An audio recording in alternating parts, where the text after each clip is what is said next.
इजाजत दे दीजिएगा तो यहाँ पर कैसे शराब का बोतल आया? और ये मामूली बात नहीं, अगर यहाँ पर कोई शराब का बोतल आया है तो कोई गड़बड़ कर रहा है, उसको छोड़ना नहीं चाहिए। और अगर पता चल जाए तो उस पर सख्त कार्रवाई होनी चाहिए। इसको बर्दाश्त नहीं किया जा सकता। हमको मालूम नहीं था। अगर यहाँ पर कहीं बोतल है और कहीं इस प्रकार से कोई इधर से उधर कर रहा है तो कोई तो गड़बड़ करने वाला होता ही है।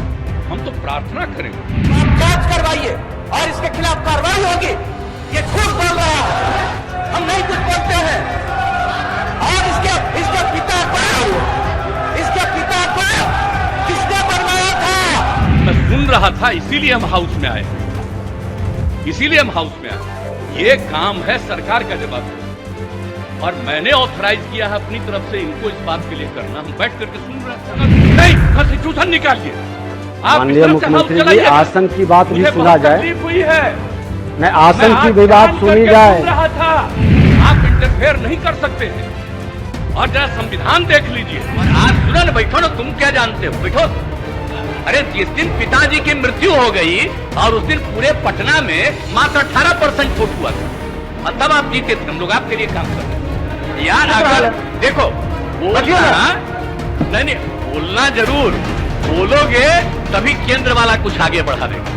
नहीं, अगर मेरे खिलाफ बोलोगे तो कोई नहीं आगे बढ़ा देगा। नमस्कार, आप देख रहे हैं न्यूज 4 नेशन और मैं हूं प्रियदर्शन।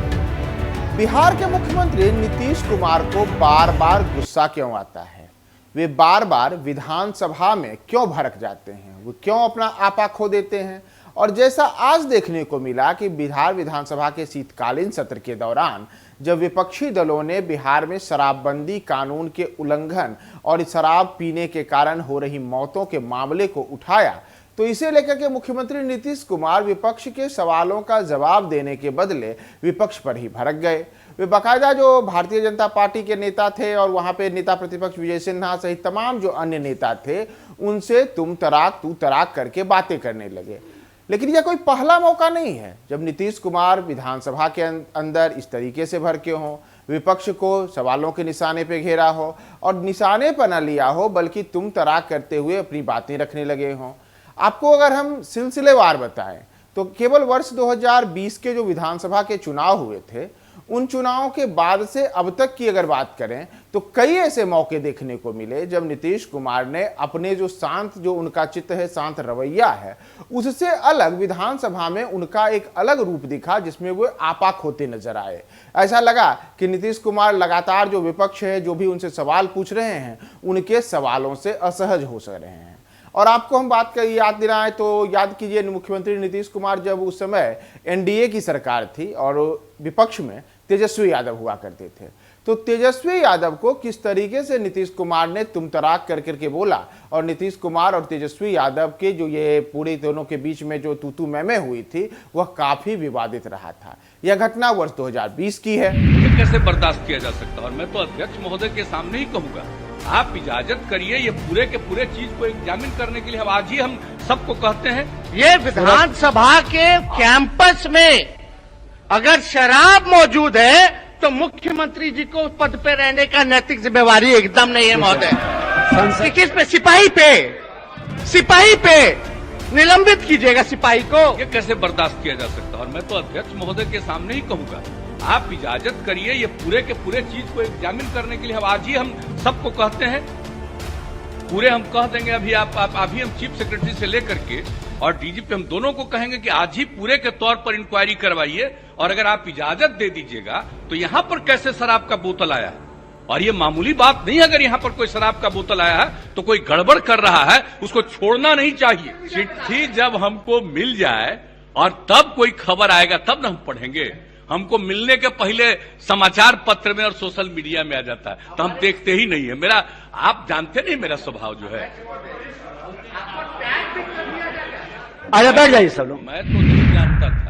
दरअसल 27 नवंबर 2020 को जब विधानसभा का सत्र चल रहा था तो उस दौरान तेजस्वी यादव पर मुख्यमंत्री नीतीश कुमार भड़क गए थे। तब तेजस्वी यादव ने नीतीश कुमार को लेकर के कहा था कि नीतीश कुमार एक हत्या के मामले में आरोपित रह चुके हैं, लेकिन किस तरीके से वह इस मामले में खुद को अलग किए हैं और किन किन अपराधों से घिरे हुए हैं नीतीश कुमार, इसे लेकर के पूरी दुनिया जानती है। तेजस्वी का इतना बोलना नीतीश कुमार का पारा चढ़ाने वाला हो गया। नीतीश का पारा चढ़ गया और 27 नवंबर 2020 को विधानसभा के अंदर ही नीतीश कुमार ने तेजस्वी यादव पर तू तड़ाक करना शुरू कर दिया और उन्होंने सीधे तौर पर कहा कि तुम तो मेरे भाई समान, मेरे जो भाई समान मित्र हैं लालू यादव, उनके बेटे हो, मैंने तुम्हें डिप्टी सीएम बनाया है। और भी कई तरीके से तेजस्वी यादव पर उन्होंने अपना आपा खोते हुए उन्हें तुम तड़ाक की भाषा में जवाब दिया था। इसे लेकर के भी उस समय नीतीश कुमार आलोचनाओं से घिरे थे, लेकिन उनका जो यह सिलसिला रहा यही नहीं थमा। बाद में कई ऐसे मौके आए जब नीतीश कुमार अपनी भाषा को लेकर के, अपने आपा खो देने को लेकर के, भड़क जाने को लेकर के बार बार सवालों के घेरे में आए। वर्ष 2022 में तो यह तीसरा मौका है जब नीतीश कुमार विधानसभा में एक दूसरे से बहसबाजी करते नजर आए। याद कीजिए 14 मार्च 2022, जब 14 मार्च 2022 को तत्कालीन विधानसभा अध्यक्ष विजय सिन्हा पर नीतीश कुमार भड़क गए थे। नीतीश कुमार और विजय सिन्हा के बीच उस समय सदन में जोरदार बहसबाजी देखने को मिली थी। लखीसराय में कानून व्यवस्था से जुड़े मामले को लेकर के जब विजय सिन्हा ने सवाल किया था तो उसे लेकर के नीतीश कुमार खुद आपा खो दिए और उन्होंने सदन के अंदर ही विजय सिन्हा पर उंगली दिखाते हुए उनसे किसी तरीके जिस की बातें की थी, उसे लेकर के विजय सिन्हा और नीतीश कुमार के बीच सदन के अंदर काफ़ी देर तक बहसबाजी होती रही थी। यहाँ तक कि जब नीतीश कुमार का देखा गया कि वो एक तरीके से अपना आपा खो रहे हैं, तब विजय सिन्हा शांत हो गए और उन्होंने यहाँ तक कहा था कि मैं सदन की कुर्सी छोड़ करके, जो विधानसभा अध्यक्ष की कुर्सी है, उसे छोड़ कर चला जाता हूँ और आप ही सदन चलाइए। बाद में विजय सिन्हा नाराज भी हो गए थे। कहा गया कि नीतीश कुमार उन्हें मनाने के लिए गए और काफ़ी लंबी जद्दोजहद के बाद नीतीश कुमार के मनाने के बाद विजय सिन्हा तब माने थे। लेकिन उसके पहले नीतीश कुमार और विजय सिन्हा के बीच एक तू मैं की स्थिति भी सदन के अंदर हुई थी और नीतीश कुमार उस समय भी आपा खोते हुए सदन में दिखे थे। और जो इंक्वायरी होती है, ये काम करना पुलिस का काम है, आप इंटरफेयर नहीं कर सकते हैं।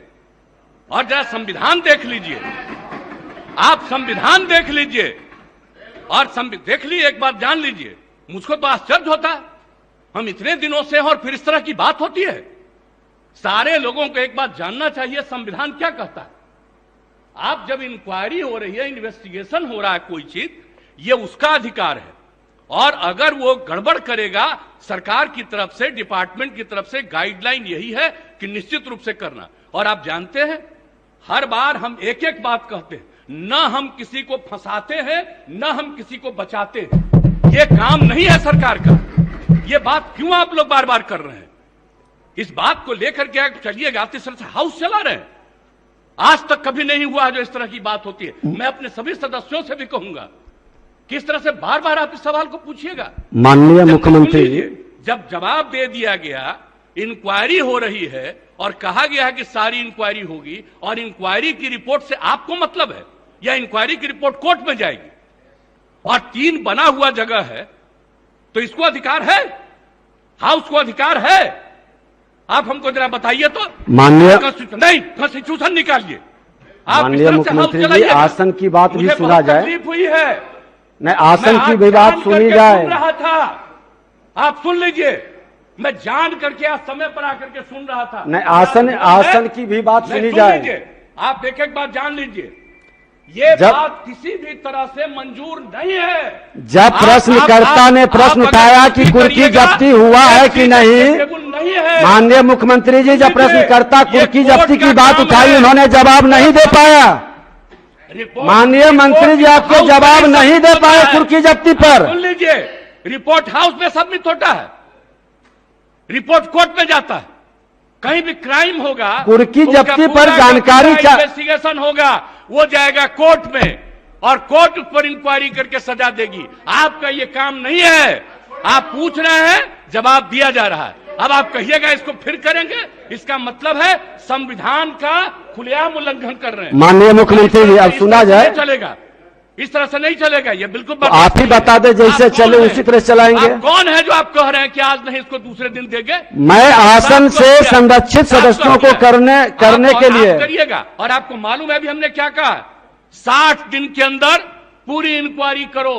अभी बीच में जहां जहां दिक्कत हो रही थी, SC ST की बैठक हुई, उसमें हमने क्या निर्देश दिया है और फिर हमने डिपार्टमेंट को कहा, और डिपार्टमेंट के माध्यम से हम लोग पूरी मुस्तैदी से लगे हैं और कहीं भी कोई क्राइम करेगा उसको किसी को बचाने नहीं देंगे हम लोग। और एक बात अच्छी तरह जान लीजिए, लेकिन इन सब चीजों को लेकर के, अपने इलाके की कोई बात को लेकर के, ये हाउस का चीज नहीं है, यह इंटरफेरेंस नहीं करना चाहिए, ये बात हम कह देते हैं। और हम तो बैठे सुन रहे थे, इसलिए आप इसके बारे में ये नहीं कह सकते हैं कि आज हो गया, आप इसके बाद फिर बताइए। अरे ये क्या बताएंगे, ये तो आपको बता ही रहे हैं। अब सुन लीजिए, अगर ये बात हुई है, मैं निश्चित रूप से आज भी पूछूंगा डिपार्टमेंट से, आज भी मैं पूछूंगा कि इतना तेजी से क्या कोई दिक्कत हुई है। मैं इसके बारे में इसके बारे में पूरी जांच करूंगा। आज हम कोई दे रहे हैं कि जो जवाब दिए जब इनको हम ऑथराइज किए हैं, आज हम देखेंगे। लेकिन कृपा करके इन सब चीजों के बारे में ज्यादा नहीं करिए, ये सब करना अच्छी बात नहीं है। तो इसलिए हम इतना ही कहेंगे, आग्रह करेंगे कि जो चीज जिसका अधिकार है और जो चीज जो करना है, हाउस में कुछ भी पूछ सकते हैं, हाउस में जवाब दिया जाता है। लेकिन किसी भी चीज के मामले में वो रिपोर्ट कोर्ट का नहीं है, ये सॉरी कोर्ट नहीं है, इस हाउस का नहीं है, रिपोर्ट कोर्ट में जाता है। इसलिए इस बात को अच्छी तरह याद रखिए कि जो चीज बना हुआ है, संविधान में जो व्यवस्था है, कौन सा काम किसको करना है, वो बहुत ज्यादा निर्धारित है। इतना ही नहीं, इसी वर्ष 24 अगस्त 2022 को एक बार फिर से नीतीश कुमार और नितिन नवीन के ऊपर भड़क गए। तब नितिन नवीन, जो भारतीय जनता पार्टी के विधायक हैं, उन्होंने नीतीश कुमार के एनडीए से नाता तोड़ करके महागठबंधन से सरकार बनाने के मामले को लेकर के सदन में कई बातें रखी। उनकी बातों को सुनते ही नीतीश कुमार ने उस समय भी नितिन नवीन पर निशाना साधा और उन्हें कहा कि मैंने ही तो तुम्हें विधायक बनाया था, याद है तुम्हारे पिता के साथ मेरे कैसे संबंध थे, तुम्हारे पिता की मृत्यु हुई थी, उसके बाद मैंने किस तरीके से तुम्हें विधायक बनाने के लिए पटना की जनता से वोट मांगा था। 115, अब आप भी 91, अब मिल करके लड़े, क्या हुआ बताइए। और आज सुनो ना, बैठो ना, तुम क्या जानते हो, बैठो। अरे जिस दिन पिताजी की मृत्यु हो गई और उस दिन पूरे पटना में मात्र 18% वोट हुआ था, और तब आप जीते थे, हम लोग आपके लिए काम कर रहे थे।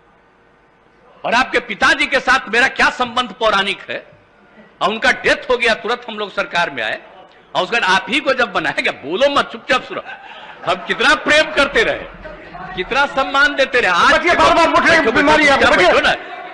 यार अगर देखो बोलिए। और नीतीश कुमार का उस समय भी नितिन नवीन को लेकर के जो यह बयान दिया गया था, उन पर जो उन्होंने आपा खो दिया, भड़क गए थे, तब भी वो आलोचनाओं से घिरे थे। भारतीय जनता पार्टी के कई नेताओं ने कहा था कि नीतीश कुमार का इस तरीके से नितिन नवीन को सदन के अंदर तू मैं कर करके बात करना सदन की गरिमा और भाषाई मर्यादा के अनुरूप नहीं है। और आज एक बार फिर से, जब आज 14 दिसंबर है, तो आज एक बार फिर से नीतीश कुमार कुछ उसी तरीके से दिखे जब सदन में शराबबंदी मामले को लेकर के उनसे विपक्ष ने सवाल किया कि राज्य में जो कानून व्यवस्था की स्थिति है उसे लेकर के विपक्ष ने उन्हें निशाने पर लिया, तो फिर से नीतीश कुमार हो गया, क्या हो गया? अरे तुम बोल रहे हो क्या? रेडी शराब पीने वाला मार्शल शराब पीता है, सभी मार्शल इनके जो पोस्टर है उसको ले लीजिए। और तुम्हारे प्रधानमंत्री को आदेश दिया जाता है तो कितना पोस्टर ले लीजिए। ऐसा गंदा काम कर पोस्टर को लीजिए, मतलब है कि तुम ही लोग गड़बड़ करवा रहे हो। पोस्टर खोलिए, उनको बैठाइए। माननीय अध्यक्ष महोदय, सदन के अंदर प्रतिपक्ष के संरक्षक और सदन प्रतिपक्ष के नेता का प्रोसीडिंग से हटा देना ये कतई उचित नहीं है। मुख्यमंत्री जी को माफी मांगना चाहिए, जिस तरह से उत्तेजित होकर मेरे सदस्यों के साथ व्यवहार किए, उनको माफी मांगना चाहिए। माफी तुम मांगो, माफी और मांग बोला रहे हैं। एक पूरे बिहार के आज तक किसी ने नहीं किया है जो कर रहे हो। जीते हो, बोला मैं कह रहा हूं, कैसे हो। और उन्होंने विपक्ष को ही सवालों के घेरे में लेकर के उन्होंने विपक्ष को ही सवाल किया कि आपके कारण ही राज्य में कानून व्यवस्था की स्थिति बदतर है, आपके कारण ही राज्य में जो शराबबंदी कानून का माहौल उड़ रहा है, इसके लिए कहीं न कहीं से आप ही जिम्मेदार हैं। नीतीश कुमार आज एक बार फिर से आपा खोते हुए सदन में दिखे। तो पिछले कुछ वर्षों के दौरान किस तरीके से नीतीश बार बार सदन में आपा खोते हैं, यह मैंने आपको पूरा बताया। और क्या नीतीश कुमार ये कोई राजनीतिक मजबूरी की वजह से करते हैं, या फिर वो बार बार जो एक तरफ से दूसरी ओर जा रहे हैं उस कारण से असहज होते हैं, क्या वजह है, ये तो नीतीश कुमार जाने। लेकिन नीतीश लगातार सदन में भड़कते हैं, आपा खोते हैं, यह एक सच्चाई है।